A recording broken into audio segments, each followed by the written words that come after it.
Well, here we go. There's so many things to disagree with. First of all, please don't believe Alex when he says that this evening is dedicated to naps. If I see anybody napping here, I'm going to send Alex after you, all right? All right, well, then I'll send somebody after you. All right, well, Mitchell and I will take up our private grievances together about gardening being the slowest of the performing arts versus jewels being the slowest of the performing arts. After all, once they're made, they're done. They never have to grow anymore. Anyway, you can see I have a lot of places to go. So there's Bunny. And I should say, when I first conceived this talk, which was quite a long while ago, Mitchell, it was, I think, thanks to Selena Rainey, it was maybe 2 years ago. That's an awful long time to be thinking about a talk, especially if you're writing a biography of the person about whom this talk is. Never end a sentence with a preposition, never end a sentence with a verb. I don't know, something went wrong here. So anyway, I changed the title. So I changed it to what I think this talk really is about. I changed it. The title is now, I Know What I Want to Get Done. Can everybody hear me? Yes. All right, I know what I want to get done. So thanks for letting me know you can hear me. Thank you, Mitchell. Thank you, Alex. Thank you, everyone who's come on a rainy evening to hear about this great benefactor, Bunny Mellon. When I turn my head sideways, can you still hear me? Yes. Okay, good. So my greatest thanks are to Mitchell. And my second thanks are to someone called Nancy Collins, who works at the Oak Spring Garden Library, because she has a deep and sympathetic understanding of my Bunny Mellon, the person that I met in 1956. And then my third and probably greatest thanks are to Bunny Mellon herself, whose gift of her collections and this made this appreciation of Schlumberger possible. So I know what I want to get done. As far as I know, Bunny was seldom heard saying this in print, in public, because she was a very quiet-spoken person, sort of a Jackie whisper. But she did say it once to me, that she meant it was clear, even if unexpressed, throughout her life. So today, I hope we're going to find out a little bit more about how she did this, and I'll also tell you that as I was writing this talk, and I've just said so to several people here this evening, I discovered something wonderful about Bunny Mellon, who I had always thought of as quite a modest philanthropist, given the scale of her wealth. And then I looked at three major things she had done, and the first one is the Oak Spring Garden Library in Upperville. The second is the restoration of the White House, about which I'll tell you, you'll probably know a good deal about it, but Bunny very quietly did some things that I don't think anybody knows about. And the third thing is the Potager du Roi at Versailles, where she and Paul Mellon donated some wonderful things that you're going to hear about at the end. So the other thing that she gave in giving these three gifts, besides her quietness and the fact that she never put her name on any of these things, you know, you're not going to find anything called the Bunny Mellon Lavatory. You're not going to find anything, etc. So what do we know about her already? You all know that she was famed as a landscape gardener, and she was a noted hands-on gardener as well, and that she was a style icon in clothes and decor, and that she was an art collector with Paul Mellon, and she was a collector of garden books, presently more than 16,000 volumes and objects at the Oak Spring Garden Library. Bunny herself collected well beyond garden and design. She collected in botany and in travel and in fairy tale and natural history, such as this beautiful oil-on panel by Jan van Kessel, which is only 4.5 by 5.5 inches. It conveys the close observation of the natural world It's a sprig of rosemary and some bugs and beetles and some butterflies. And that's very characteristic of Bunny Mellon's direct way of observing the world, people and things in it. It hung to the left of the fireplace in the oak spring living room. It's right there, tiny little thing, which is to the left of the concealed bar, where Paul's pre-chilled martinis and Bunny's specially bottled half bottles of champagne awaited them for the cocktail hour every night. So there it is. It's something that was dear to their heart. There it is, and it was sold at the Sotheby's auction. After she and Paul Mellon married in 1948, in the late 50s, she coaxed him out of his handsome brick house, built only 15 years earlier, using the best country house architect of the day, William Aldrich Delano, who had copied line for line a stately brick Annapolis house for Paul and for his first wife, Mary. Paul and Bunny, on the other hand, moved into this unassuming stone house, Little Oak Spring, that to me looks as if it grew by itself. So the original homestead site is underneath this house, underneath that little left-hand section, actually, which was where Paul's office was. And the log cabin that stood there was moved across the road, still on the property, which eventually grew to 4,500 acres. The assembled roofs came to look like a village, not by chance. I know what I want to get done. In the same quiet way, Bunny widened, as Alex has said, widened Paul Mellon's interest in art well beyond the English art that he was already collecting, to include the works of French and American painters. The Mellons lived with their vast collections of art and furniture and porcelains and silver in this house and in all the other houses in Antigua, New York, Paris, London, DC, Cape Cod, and Nantucket. And I roll out those names because I can tell you they really enjoyed living with everything. They shared them with people, with their intimate circle. They gave them away at the ends of their lives and well before. So, Bunny's library. The Oak Spring Garden Library was designed by Edward Barnes, and with an addition by Thomas Beach, because Bunny kept buying books. It was a gift from Paul because he could no longer stand the numbers of books underneath beds, underneath cupboards. And his cousin, Richard Scaife, said to him, "Well, why don't you give her a library?" "Oh," said Paul, "I'll do it." And he did. So the construction of Bunny's library was carried out by Paul Mellon's fox hunting buddy, a guy called Kerry Jackson. And Jackson recalled that if a single speck of mica glittered in the walls of this library, it had to come down. The stone was quarried in the Mellons' nearby home quarry, and one of these walls came down 3 times and was rebuilt. She knew what she wanted to get done. The library is now part of the Gerard B. Lambert Foundation, named after her father. All the proceeds from Sotheby's estate sale in 2014, $218 million, went to support this library, and it is now expanding Bunny's original collecting interests. Sir Peter Crane, the director of the Oak Spring Garden Foundation, says it's about the plant, its history, its future, and the environment.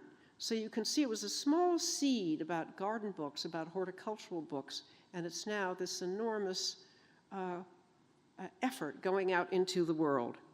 In her own gardens, and in those few that she designed quietly for others, axial symmetry was far from what she wanted, though formality inside the walls was always a must. There we have violas, where's the red eye? violas and violets and teucrium in the sunny corner as an edging, and a Tide Hill box to anchor the step which goes down into the rest of this oak spring garden. And there's a little Canadian columbine and some bright-colored heuchera for the shady spot in the summertime. You can see that it looks organized, but not symmetrical, and that is in fact the case. I know this is cheating because the photograph was taken from a corner rather than from the path. But there's the main path, which runs straight from the front doors of Oak Spring all the way to the main greenhouse door. Most good garden designers say, if you want to go somewhere, make it straight. And she did. It's a formal directional feature, but is it axial? No, because the garden flows around it to left and right, following the lines of the little buildings on either side that are part of that village we saw earlier. Now, Bunny knew when that sort of formality was appropriate, as in the White House Rose Garden, which she designed for President Kennedy. Today, I'll say a few things about her landscape design abilities, including the fact that her work on the ground always displayed the same habit she carried out in every part of her life, including Schlumberger. The contrast of strict formality, here the geometry of these low box hedges, two different kinds of box, here and here, with a blowout abundance of these tulips. This very expensive, although quiet, perfectionist style was always punctuated by the occasional extravagant purchase or gesture. Its punctuation developed best in her jewelry, as you perhaps have noticed. How many of you have seen the exhibition here? Please raise your hands. Whoa, nice, Mitchell. There they are, okay. So this photograph was taken on May 3rd, 1985, on Paul Mellon's retirement from the National Gallery as trustee. And he looks very happy, and Bunny, as usual, on one of these occasions, has her eyes downcast. She's three-quarter view. She very seldom faces the camera directly. And around her neck is the great jasmine Breath of Spring necklace, which Schlumberger fashioned in '62, and Paul and Bunny bought it in '66. That necklace, to me, is interesting because it looks as though it was a static piece until you start to look at, with the croisillons, the crosses, but then you start to look at the flowers, and each one of those flowers and the buds is unique, is something that tells you that this is indeed alive. Maybe jewels are the slowest of the performing arts. So there were these moments from this person whom you first saw in her smock and her hat when she went to town. And this kind of style, or with those tulips in the White House garden. So there also were incidents that were rather like the tulips blowing out. Back when few had their own planes, the Mellons created their mile-long Virginia airstrip. They flew everywhere and then some. Bunny once sent their Falcon 2000, which had just touched down on Cape Cod, back across Nantucket Sound to Nantucket to fetch Jackie Kennedy's straw hat, which she'd forgotten at their picnic lunch there on Nantucket. Even Jackie, Bunny's best friend, marveled. Such extravagance. Can you still hear me? I'm trying to sound like Jackie. Such extravagance, Jackie breathed as she watched the plane take off. On the other hand, I'd like you today to see this flight as an example of Bunny's need for completeness, how to complete a gesture, how to complete a day, how to complete a garden, how to complete a life. The best example of this blowout, outright grandeur and complete realization is Schlumberger's sunflower table ornament here at the VMFA. My friend Selina Rainey calls them stickabouts. So this is rather a grand stickabout. But for me, the tension of the whimsical contrast epitomizes, it encapsulates, it illustrates the poet Marianne Moore's great line, "Imaginary gardens with real toads in them." In my view, it's one of the greatest jeweled bibelots ever made. The pot in its gold basket, you all probably, oops, sorry. The pot in its gold basket is actually a clay pot from Bunny's greenhouses at Oak Spring. So as an imaginary garden, the sunflower, the clay pot is the real toad. And there's always this wonderful play back and forth between the real and the imaginary, which I like very much in Bunny. So what produced this woman? Bunny was an heiress in her own right, thanks to her father's parlaying a surgical antiseptic Listerine into a wildly successful household gargle for halitosis, a term that he popularized. She followed in her high-flying father's footsteps in many ways, love of architecture and love of the sea and sailing being just two. Gerard Lambert was trained as an architect at Columbia, and he knew how to draw. But if he wasn't satisfied with what he built, he took it down. He rebuilt it. The piazza columns at Albemarle, named after Albemarle County here in Virginia, the house was in Princeton, came down 3 times. The 4th try. Does this sound familiar? Does this sound like the daughter? I guess so. So Bunny followed in her father's footsteps, and she defended her architectural redos by saying, "It is wasteful to be mediocre." But Bunny, unlike her father, didn't have any formal training. She learned everything by watching and doing. The Olmsted Brothers landscape firm arrived in Princeton in 1913 and stayed there until 1930. Bunny married in 1932.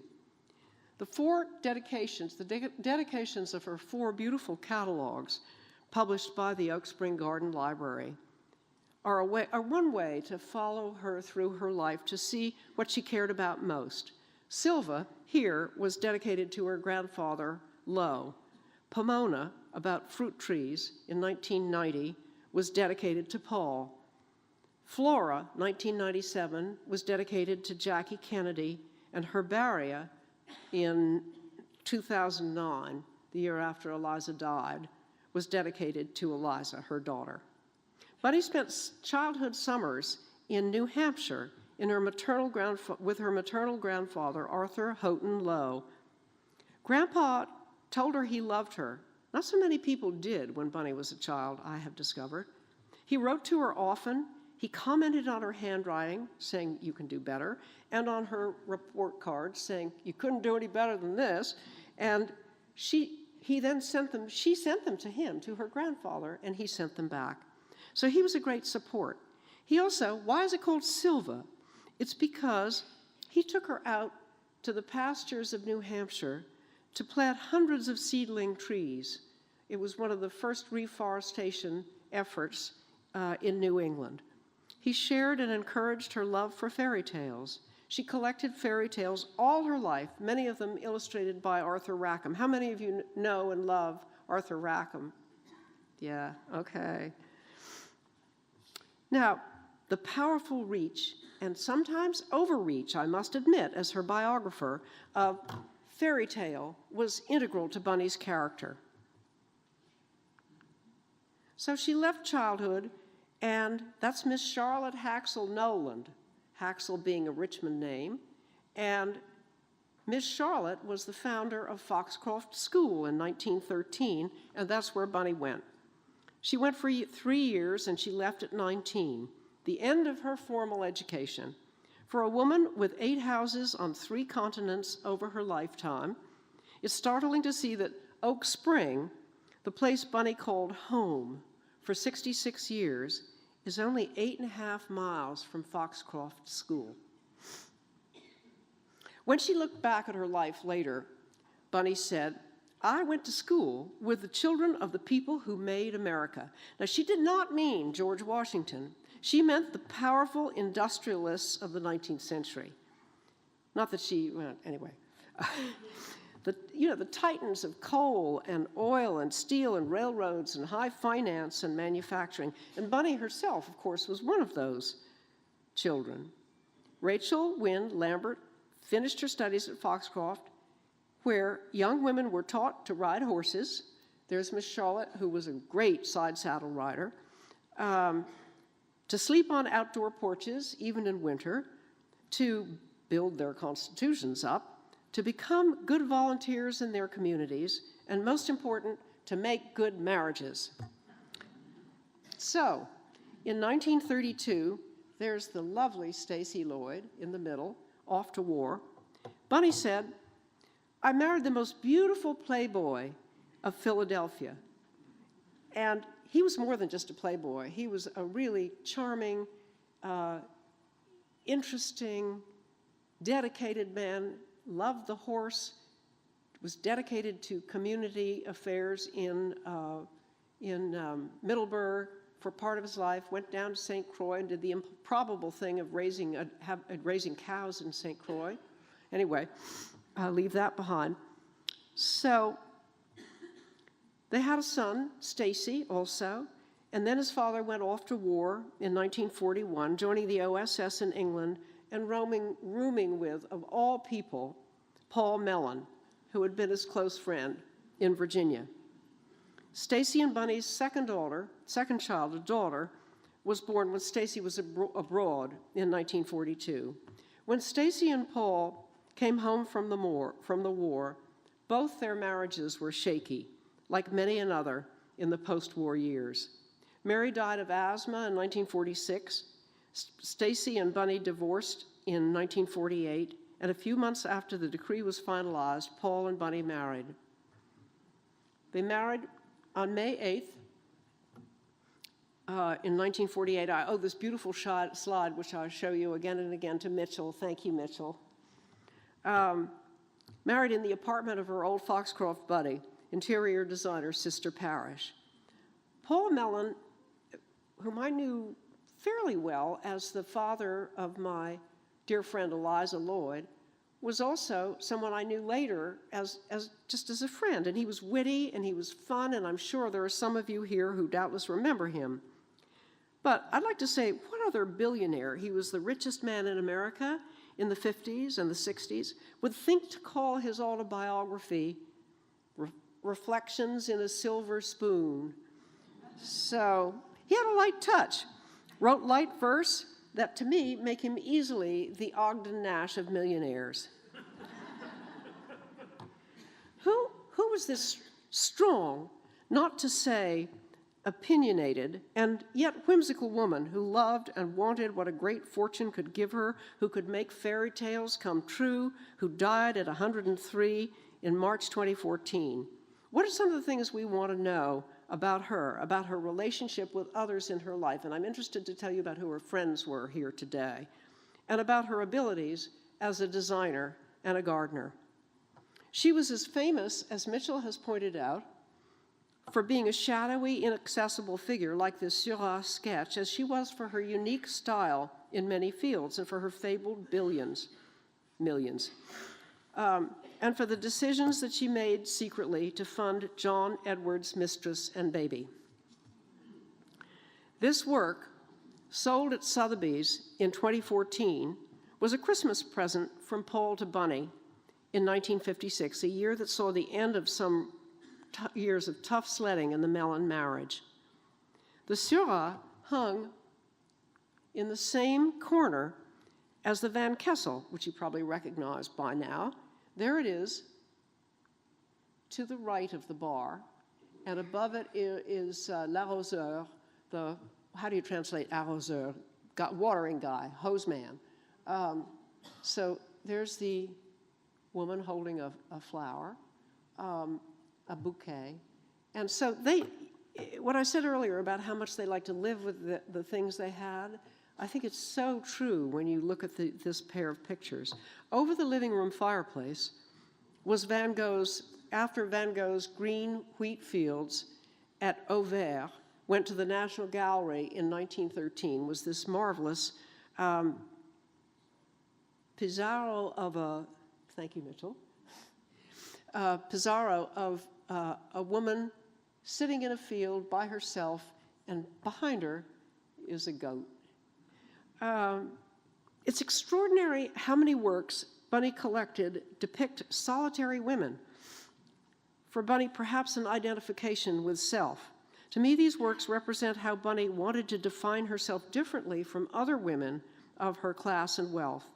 She persisted in calling herself an American country girl, right up through the 90s. I remember her saying it. Well, let's be clear, she had no illusions about being an American country girl of certain stature and reach. But to me, the mystique of privacy, as I learned to write about her, is just that. It's a mystique, a myth. There's more out there, pictured, printed, said, whispered, about Bunny than we supposed, or certainly than I supposed. But what we wanted was more. What she wanted was control. I know what I want to get done. Access was always to be on her own terms. She wanted the space to shape her thoughts before they came out, for them to be what she wanted to say. How many of us have felt that feeling? We said, oh, I wish I hadn't said that. Muralist Fernand Renaud painted a birdcage in the trompe-l'oeil panels of the Oak Spring Garden greenhouse. And those paintings include a lot of the talismans which made up Bunny's most important parts of her life. There's a ball of twine, for example, which every gardener must have. Like a bird in a cage with an open door, she said on more than one occasion, I want to fly out, but I always want to come back. She made her own cages, confinement, safety, security. Givenchy, the designer who was one of her closest friends from the 50s until her death, sent her this sketch after a trip they made together to the Turkish coast with some other friends. When he sent her this drawing of a tree in Nicosia with a cage and a bird flying into it, he surely knew what it meant to her. Here he is as a brilliant young designer making his mark in Paris, and later at a collection opening with Bunny at the height of his fame. The two were introduced by Schlumberger. As important to their relationship as couture between the two was art. A sophisticated collector himself with many artist friends, Givenchy traveled in France to help her find a great Braque painting. He opened her eyes to the work of such artists as Rothko, seen here, whose New York studio they visited after Rothko's death. This is not to say, and Mitchell just mentioned this to me actually, and I hadn't thought to mention it until he said it. This is not to say that Bunny didn't or couldn't make discoveries on her own. She could. She was not afraid of the new. In this photo, I see her as Bunny, the eternal student. Now, maybe it's only gossip that she and Givenchy are discussing, but she's drinking something in, isn't she? So here we go with Bunny and Paul again. Bunny told one interviewer that she was a creature of circumstance like Thomas Hardy's heroines. It seems absurd to think of Bunny Mellon, a Lambert Pfizer heiress, and the wife of Paul Mellon, of someone who couldn't always have what she wanted when she wanted it. Nonetheless, I expect many of you know that a woman born in 1910 was in fact severely constrained.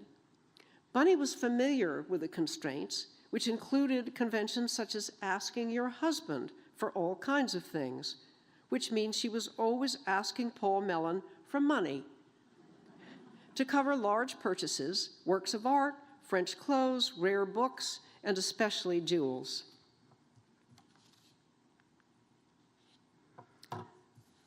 So this is the first piece that Paul gave Bunny, the first piece of Schlumberger that Paul gave Bunny. He also gave her quite a lot of verdura.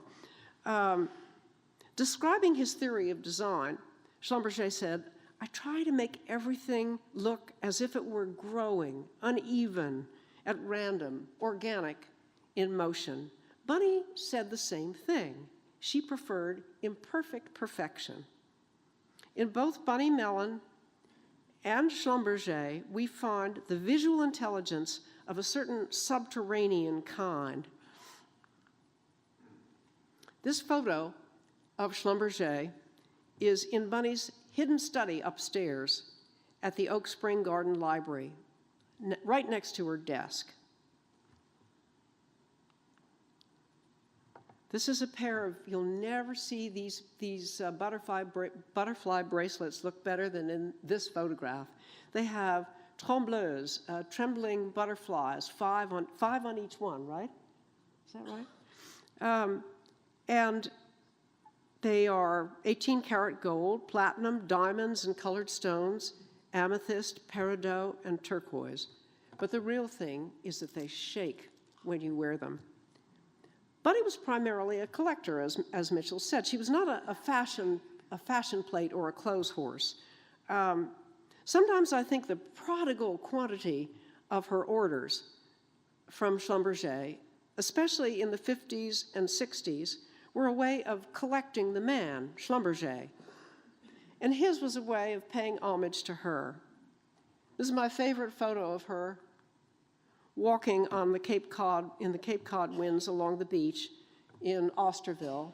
That's Phil Graham, publisher of the Washington Post, behind her, and one of the Graham kids in the foreground. I show it to you because, to me, she has the same quality of motion as those butterfly bracelets. She was a fast mover, and William Seal, the historian of the White House, said that he watched her when she was digging in the gardens of digging in the rose garden. He said her hands moved so fast. Now, this photo is also in Bunny's secret study at Oak Spring. These are Schlumberger's hands at work, the hands that made the drawings, works of art, 3,000 of them, at the Musée des Arts Décoratifs in Paris, from which the jewels were made. Bunny wrote, "Seeing you was like going back to days of great happiness." That's what she wrote to Walt Helmer, the retired pilot who came for lunch at Oak Spring in 2010 when Bunny was old and quite frail. I quote, "Today is different," she wrote. "I wonder if we went back to Guadeloupe," which is where Schlumberger had one of his more exotic retreats, "and I went to the Saints in a sailboat with Johnny, if it would be the same." Remember, she's 100 years old as she's writing this. "Johnny was adventuresome. We would go to a house in the mountains there for a day or two, surrounded by iguanas, and a shower that was a bucket of water that you overturned with a rope. I believe that this relationship between those two people was the only truly consummated relationship in her life, however we want to construe that, and I truly don't know that this is the only relationship that was unmarred by jealousy or loneliness. In my mind, they really were twin souls." What she wrote, what we've seen in that flying across the beach photograph, presents a very different version from this grand, though friendly, portrait of Bunny as book collector in her library's gallery. The library itself is completely amazing. This is the 75-foot-long main room with white stone walls and a mix of the things she loved, old and new. It has the comfort and ease of a spacious living room. Here she is in a straight chair, glancing through the pages of an illustrated horticultural encyclopedia in a corner of the library. Her companions are one of the series of the long succession of many small dogs, and one of her standing herb trees. But essentially, she's pictured herself as solitary, immersed in another world.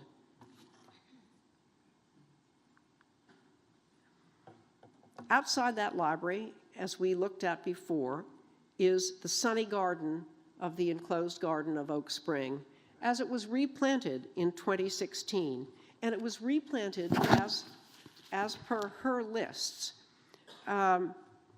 It's always fruit on the walls. Let's see if I can do this.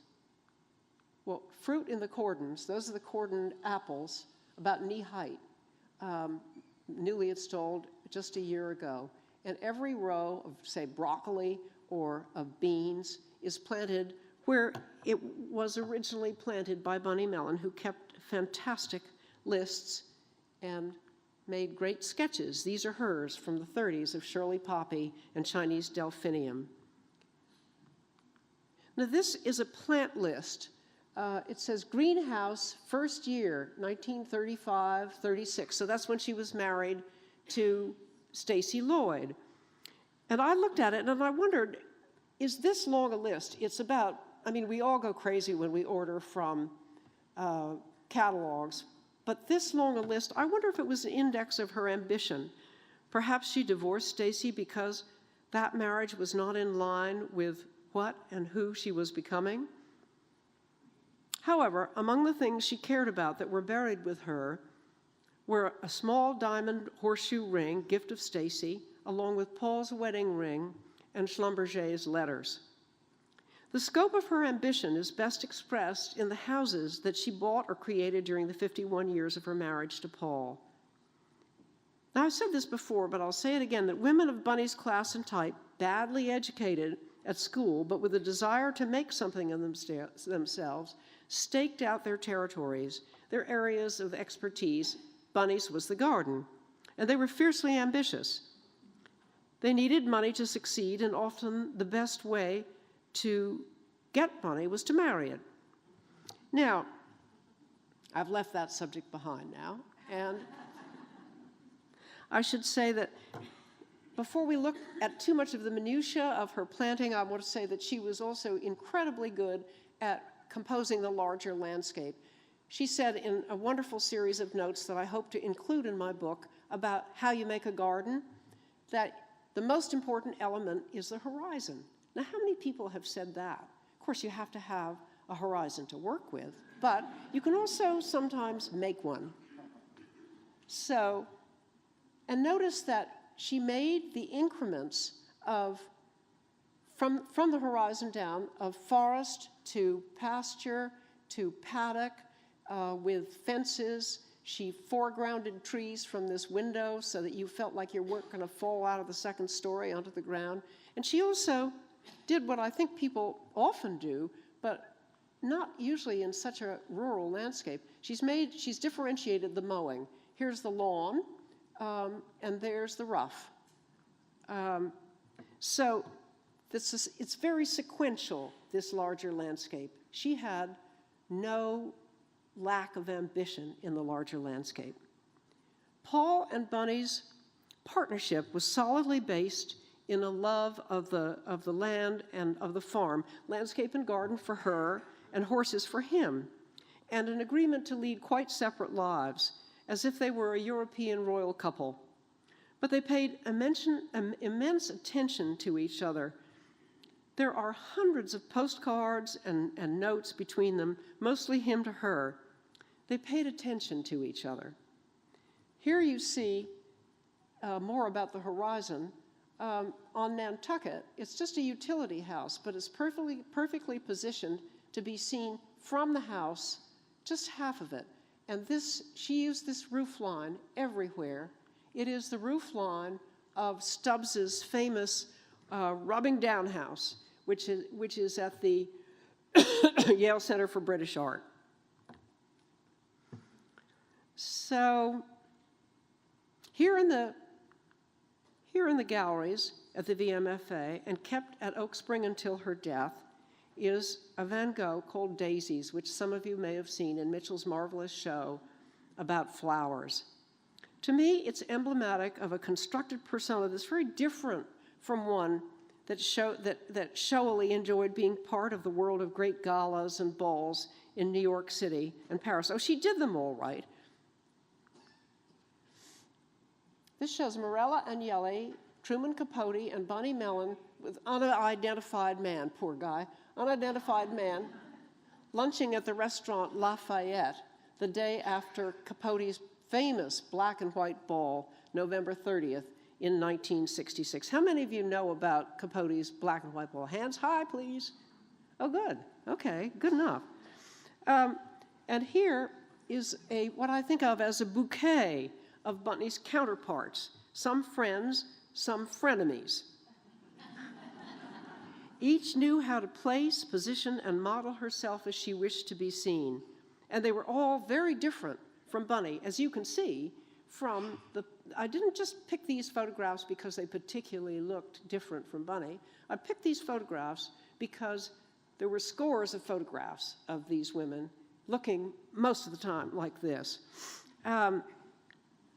Top left is Kay Graham, who took on as publisher at the Washington Post after the death of her husband, the woman for whom Capote threw the black and white ball.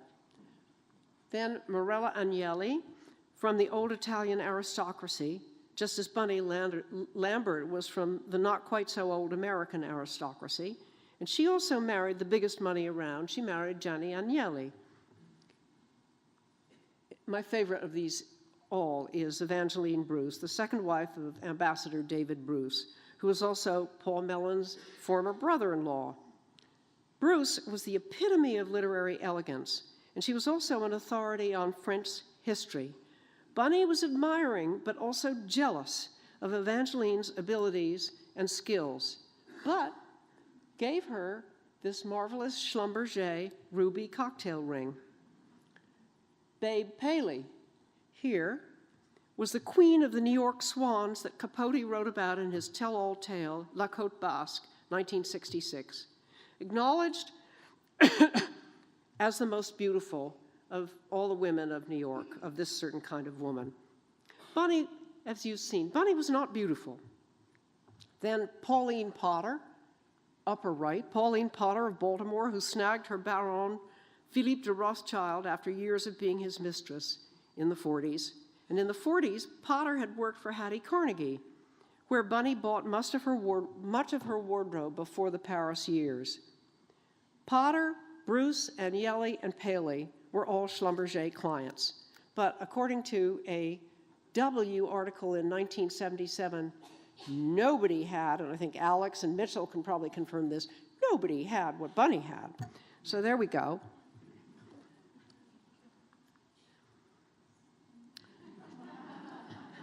You're no bunny till some bunny loves you.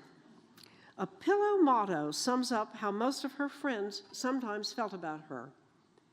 Many friends were dropped or periodically fell from favor over the decades, although most were reinstated over time. And each and every one of them, including me, knew a moment could come when we would be on the outs, and we would perhaps never know why. But one friend she never dropped, always helped, was faithful to, without question, was Jackie Bouvier Kennedy Onassis. This framed photo of Jackie's horse refusing a fence always stood on the desk in the Oak Spring living room. It was inscribed, "Paul, I'll pick up your cigarette case anytime." The Kennedys' connection with Virginia began with fox hunting. Then after Senator and Mrs. Kennedy visited Oak Spring, neighbors, in the 50s, Jackie wrote Bunny, I love your house, but I don't love mine. Bunny fell to the task of helping Jackie and her taste to shape it. Not too difficult because they kind of shared the same home taste, a sort of upper-class American taste to begin with. Bunny took it to the lengths that we know she did. Here they are walking out of the Boston Colonial Theater from a Noel Coward play in 1961. Bunny gave Jackie her first bangle, the Pioneer enamel bracelets for which Schlumberger became so very famous, and which, for better or worse, became known as Jackie bracelets. There is John F. Kennedy, President JFK, with Bunny Mellon telling him how the Rose Garden should be. Those were her ideas. So Bunny Mellon, this is from Kay Graham, who took on as publisher of the Post. Bunny Mellon, who had a house nearby on the Cape, called me one day and said, "You know, the Kennedys go around this in this boat, and they have the most awful thick sandwiches and canned clam chowder for lunch. I think it would be nice to have them to a picnic, and I'd like you and Phil to be there," writes Kay. "We were all waiting at the Mellons Beach in Osterville when the president's boat approached. Bunny had substituted steamed clams and champagne for the meager lunch she thought the Kennedys usually had on their boat." Boy, that Kay Graham is a good writer. The Kennedys she thought the Kennedys usually had on their boat. She had no idea. At lunch, we all sat around small tables. The president and Bunny were alone at one, and it was then he asked her, whose skill at landscape gardening was legendary, if she would redesign the garden outside his office. Kay Graham continues, complaining that people called the place a rose garden, but there wasn't a rose to be seen, that in fact, there was nothing but crabgrass. Sometime later, when Bunny was going through a receiving line at the White House, Graham continues, the president asked, "Where are the plans for my garden?" "Oh, Mr. President, they are in my head, but I haven't had time to get them down on paper." "That's the trouble with the whole new frontier," said the president. So here's what that rose garden and the friendship meant to the Kennedys, as per Bobby Kennedy after his brother's death. "Bunny," this is RFK talking, "you were the single most influential individual in President John Kennedy's administration. President Kennedy spent more time worrying about the Rose Garden and how two of you were going to manage it than he did about the Cuban Missile Crisis or Berlin and what he and Bob McNamara or Dean Rusk were going to do." Now, that's all hyperbole, you know, but what a lovely thing to say and how much it meant. "In addition, you made everything cheerful and pleasant." What a thing to say at the end for him and everyone. So from all of us, thank you and love, Bobby. So Bunny, in her usual hands-on style, did the flowers for the president's funeral and for the interment.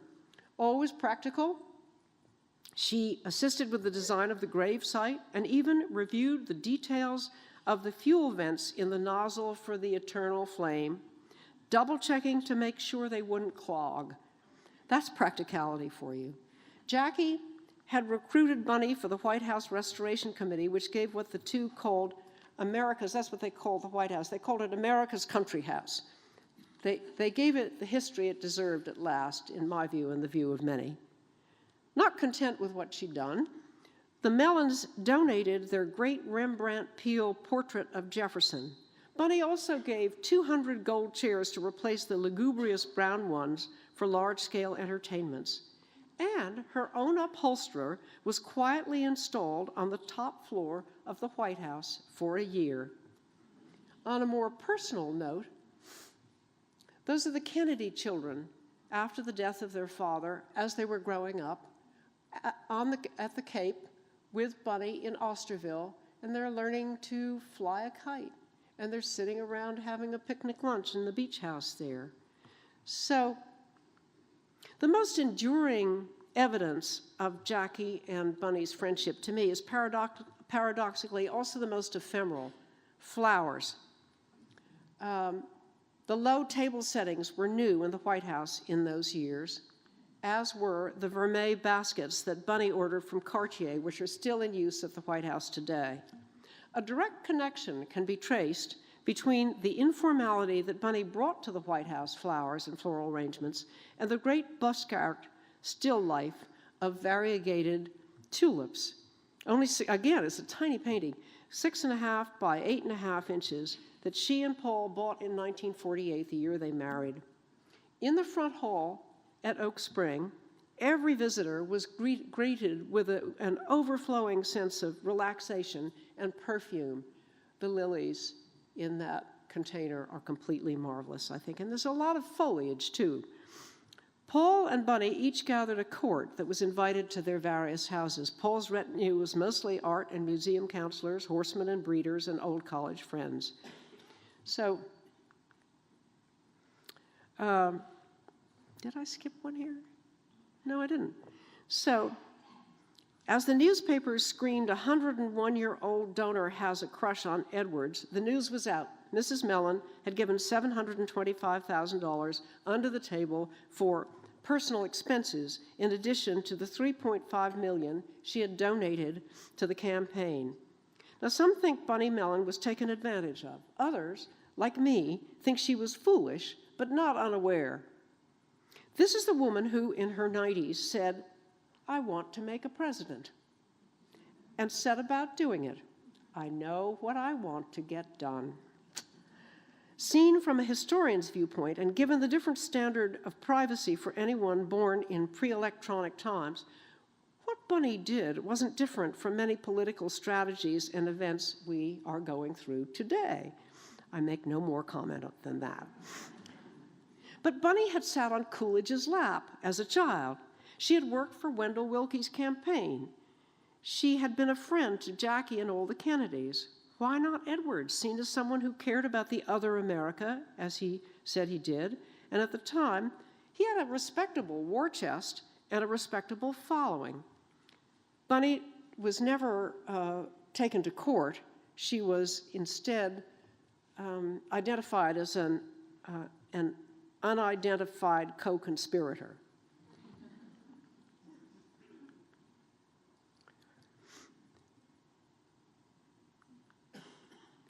There were other men.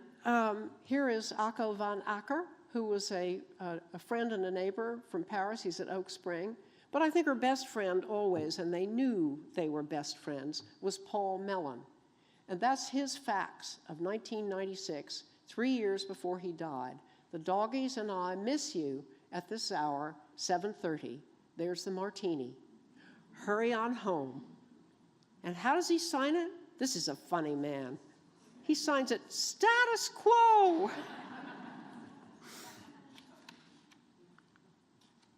But I would say that some friends of Bunny's are better described as collaborators and admirers.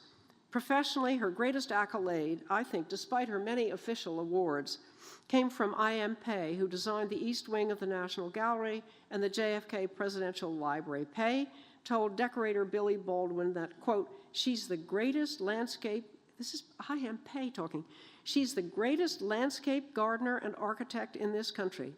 She knows flowers, gardens, buildings, decoration, and pictures. It's absolutely complete." At the JFK Library entrance, Dan Kiley, who designed the landscape there, credited Bunny as a collaborator on the project and especially noted her use of dune grasses to remind visitors of the New England coast that JFK loved. Late loves in her life included Robert Isabel, the event planner. In Chicago 2002, they got together to design an exhibition at the Chicago's Flower and Garden Show, which replicated a corner of the Oak Spring Garden. They had met at Caroline Kennedy's wedding in the 80s. He was good for this lonely woman in the 2000s. He pushed her to write her autobiography, which she never did. He introduced her to a whole new crowd, his friends such as Bette Midler and Donna Karan, and Bunny loved it. She never was afraid of the new. He brought fantasy back into her life. He threw her a surprise 90th birthday party in Austerville on the Cape with a chaise longue for her to recline on in the middle of a field of wildflowers. How cute is that? After his unexpected death at the age of only 57, he was buried in the old farm graveyard at Oak Spring. His will directed that most of his estate go to the Gerard B. Lambert Foundation. Before Paul's last years of illness, and before Bunny was constrained to remain mostly at Oak Spring after Eliza's tragic accident, which left her as an unconscious paraplegic for the rest of her life, Paul and Bunny each followed separate pursuits. He to England, she to France. to which she had been introduced as a teenager through a polished, opulent, yet domestic Paris by a friend's family who lived there. She eventually bought an apartment in the Rue de l'Université, that quintessential left bank endroit, lined with the great houses, the hôtels particuliers of the French aristocracy. And here's a watercolor of that apartment dining room with a pair of Giacometti pier tables and a beautiful de Stael on the wall. She had a small circle of friends, many also friends of Givenchy and Schlumberger, and a wide universe of admirers. That could have been it. That could have been all. Trips to Paris for her clothes twice a year, except for one fog-hung afternoon when she was taken to see a garden near Paris. By the early 90s, Louis XIV's Potager du Roi, the king's kitchen garden, had fallen into disrepair. Givenchy, a consummate showman, took Bunny to the potager, entering through a secret gate on a winter day at dusk when the garden was closed. She instantly knew it was a restoration project for her because it was about growing flowers, fruit, and vegetables together. The potager is just over 23 acres surrounding a central fountain. Jean-Baptiste de la Cantanie cultivated plentiful fruit, vegetables, and exotic plants for the king with the help of 30 gardeners, not unlike Bunny. The Mellons restored the central basin and fountain, and when the garden restoration was complete and Le Tout Paris was invited to the gala, when Bunny came in to that party, the gardeners, in very French style, were seated separately and apart at their own table. And they all stood up and threw their hats in the air and cheered because they knew Bunny was one of them. Knew Bunny was one of them. So I conclude, this is the grill, this is the king's private entrance. Doesn't think too well of himself, does he, that king? So now I conclude, the Mellons restored that as well. I conclude with a Belgian fence of pears in the potager. Isn't that unbelievable? So here's how to make one. It's easy. Form diamond shapes of hog wire into a grid by fastening wires diagonally on cedar posts with a dado above to hold the ends of the wires. Set out your 3/4-inch caliper pear whips about 18 inches on center. Prune severely just before the trees break dormancy, keeping only out-facing buds to tie your grid frame when they are 6 inches long. Continue pruning unwanted buds as they break, and so forth. You will have a Belgian fence in 3 to 4 years. Bunny once told a visitor to Oak Spring that she wanted to see handicrafts. She was talking specifically about pruning. She wanted to see handicrafts raised to the status of an art. So here's the American country girl in her Givenchy outfit and hat, practicing what she preached, pruning just as she had learned from studying the pages of de la Cantanie's fruit books. The value and joy of balancing the permanent with the ephemeral, fashion, history, design, and above all, plants. The library and the foundation are her great legacy. They keep the faith of permanence and impermanence in the pages of the great books there and the gifts to the world that they have made and are making. The Schlumberger jewels in the VMFA are witness to a great collaborative friendship as well as works of art in themselves. Thank you all very much.